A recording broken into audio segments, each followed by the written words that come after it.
So, hi to my second video log, and I just wanted to do a small recap of the first month of the challenge.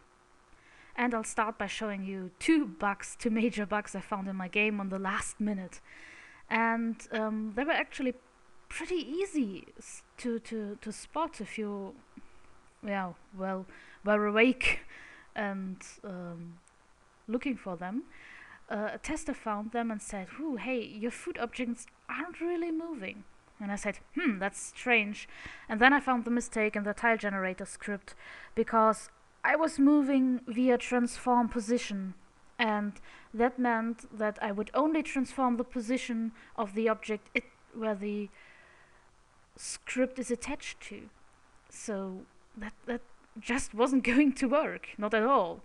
I should have seen it right at the beginning, but I didn't. I was too tired, probably. I don't know. Such mistakes happen.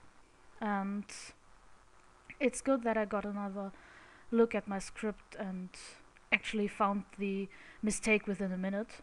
And I just stored the food objects as in a transform array, and now I'm reading the transform array. I'm just assigning the current transform object out of the array into a variable, and then I change the position of that. That's pretty easy and it works very well. I could change. I know that I can avoid the food spawning on the same location, but I don't have the time. I don't want to experiment at the moment. There are only a few hours left, and I just want to let it be the way it is right now. So that was the first bug, which was more of a "oh god, what did you do?" than a real what happens there. It was kind of embarrassing. I sat there, and for fully 5 minutes I just sat there shaking my head and, "oh my god, what did you do?" So it was pretty easy to fix, so no problem here. The second bug I found was in the red controller, and it was the timer.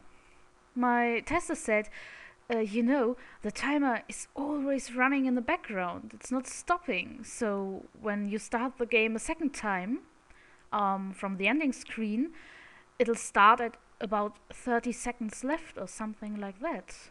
And then it will go into the negative numbers, and that was very bad. I mean, it was really, really bad. I didn't know what happened until I took a closer look. And here's a second thing I learned in this month, and that is, if you use a script that you used before on another game or something else, or out of your textbook, make sure it will work fine, because this script uses the time method, which means that it takes the time when the game is first started and then works from there. And we can't use that here because we restart the level over and over. And all I had to do was change from time to time since level load, and everything was fixed. It was really easy, but it took me about 20 minutes to figure out what I did wrong, because everything looked alright. And I all the time I thought it was a buffer in the function, in the awake function. I changed that to on level was loaded to, just in case. Don't know. I'm just really trying to get everything as stable as possible. But I thought the mistake was here, and it wasn't. It's just I used time to calculate the timer, and that was of course wrong, because it would always calculate the timer from the time I started the game, never when the level was loaded. I changed that, and now everything's working fine. Perfect. 20 minutes of pure desperation, because I really didn't know what happened there. I really didn't. But that's something I learned too. It's really, you gotta keep at it, and you'll just see in the end what you did wrong. It'll work out. You really need just to keep at it and never give up. Never surrender. Yay. And another thing I learned, and I liked to share with you and people who probably are just starting with Unity or something like that, is assets.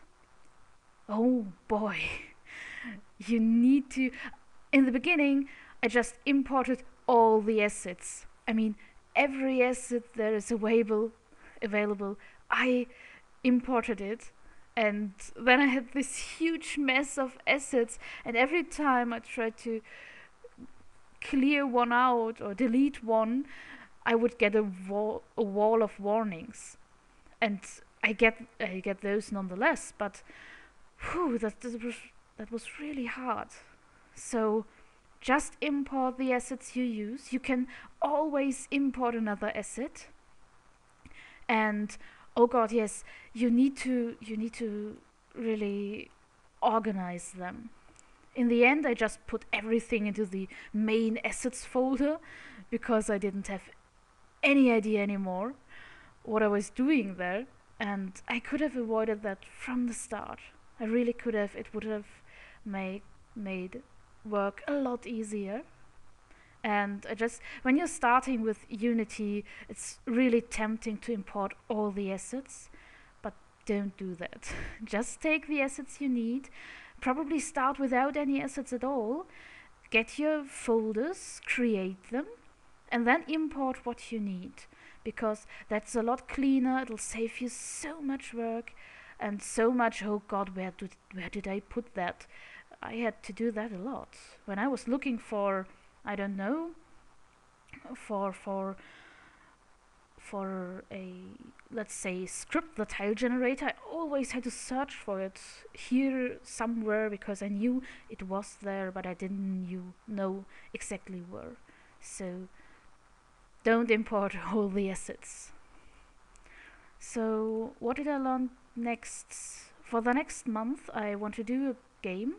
I would love to do the game about I talked about it in my blog, the game about the little boy afraid of the night. I would really love to do that, but I had a similar problem with Rats. I wanted it to be a great artsy style game, and that didn't work out so much because I'm just too unexperienced with art, doing the game art. I never did that before this game.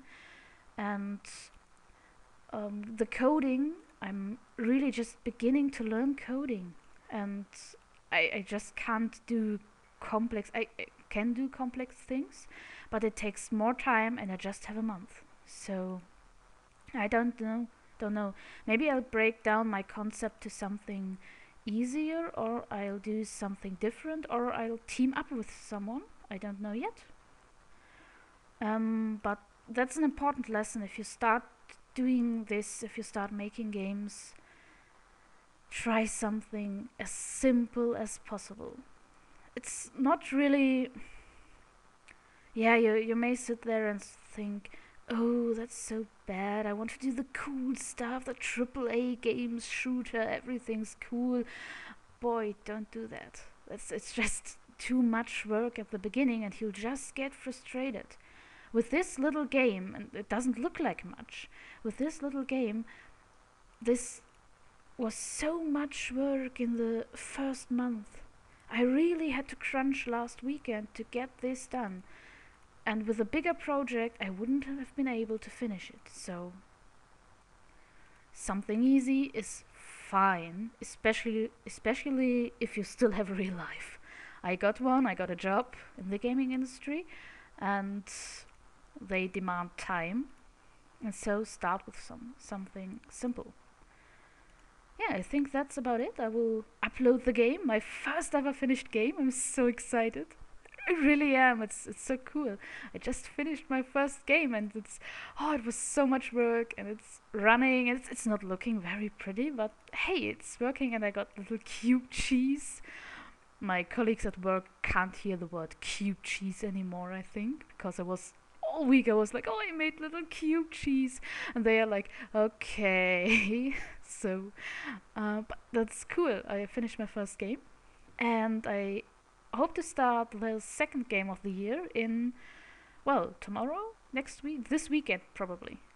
I'll have to look what I want to do, but then I'll start the next game.